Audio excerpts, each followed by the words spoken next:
Among the crazy claims I have encountered recently is that without biology there can be no sociology, which I suppose is chicken and egg, or perhaps egg and chicken, or just another daft claim by Gumby's banging two links together by way of scientific proof.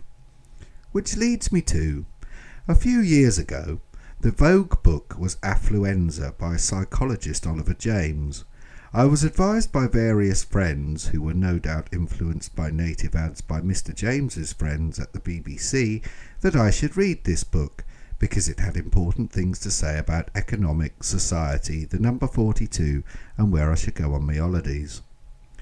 Mr. James is certainly no Thomas Sowell, and so far as I could see, the book consisted of Mr. James travelling around the world in order to score women in various countries on their horniness.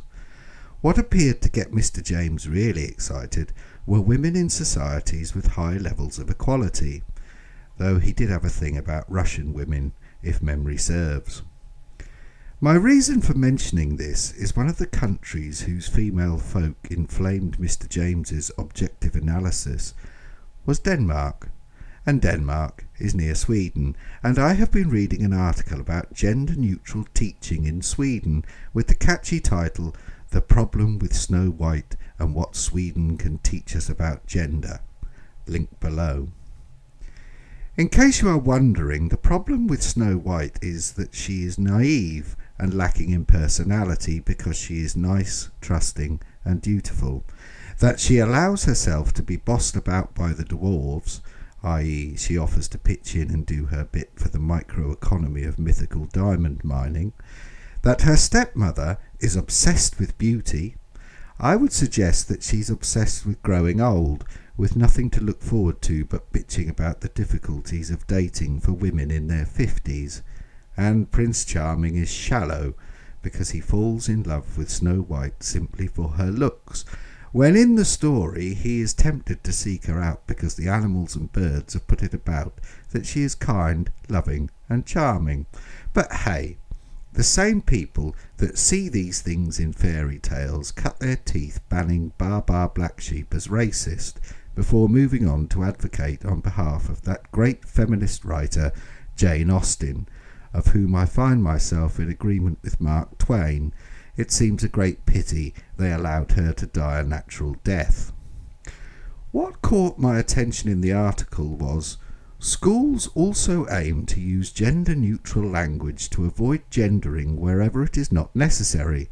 The pronoun hen, a genderless alternative to hon, she, and han, he, is one of many ways to refer to children. And before you freak out about political correctness gone mad, they also call the children by their first name. And as an aside, hon, she, is Swedish, is apparently derived from hona, the Swedish word for hen, and the word han, he, being apparently derived from the word cock, at which point it is probably best to move on.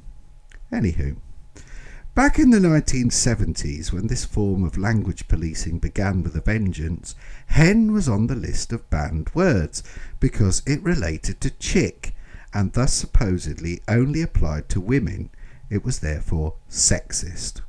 However, the fly in the ointment with words like hen, chick, chicken, china, cock, darling and love is they are all common regional terms of endearment for both sexes.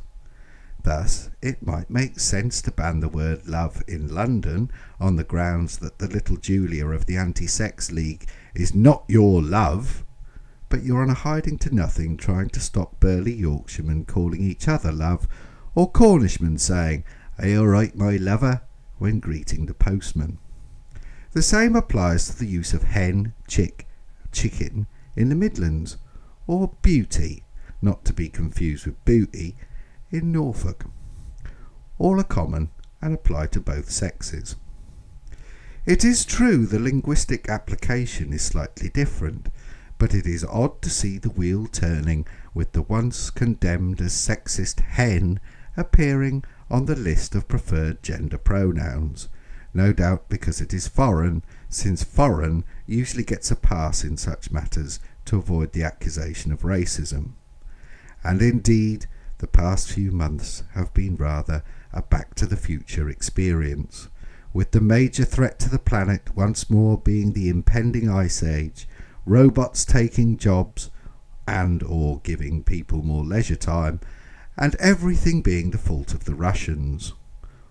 All we need now is a transsexual Bond girl and flying cars, and it will be 1975 all over again.